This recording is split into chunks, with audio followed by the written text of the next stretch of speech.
This is Japanese Prime Minister Shinzo Abe getting slapped with kimchi. An escalating dispute between Tokyo and Seoul has seen South Koreans getting creative with their protests. They're unhappy with limits from Japan that restrict shipping high-tech materials to South Korea.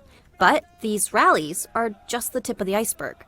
At supermarkets across the country, Japanese products are being pulled off shelves as a boycott Japan movement quickly gathers steam. Korean customers are shunning beer, snacks, or anything else from Japan. It's a hit that merchants here are willing to take. We expect a 10 to 15% drop in revenue, but despite our losses as a small business, we're going ahead with the boycott to protest what Japan's doing. Protesters in South Korea see the limits as retaliation after the two sides clashed on an issue that stretches all the way back to World War II. Japan had colonized the Korean peninsula and forced many Koreans to work for its companies during wartime. South Korea recently asked Japan to start a joint fund for the victims, but Japan refused. It considers the matter settled.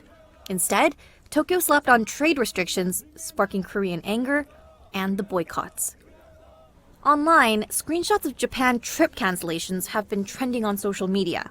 29-year-old Lee Sang-won took a $100 hit for swapping his tickets to Japan for Taiwan instead. He says it's a small price to pay.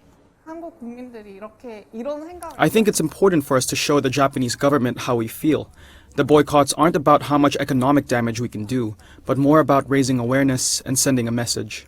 The protests took a dark turn on Friday when a South Korean man set himself on fire in front of the Japanese embassy. He died hours later at the hospital. That same day in Tokyo, tensions were sky high in an exchange between Japan's foreign minister and South Korea's ambassador. South Korea has rejected Japan's call for third-party arbitration, and Japan has rejected South Korea's proposed plan to solve the issue.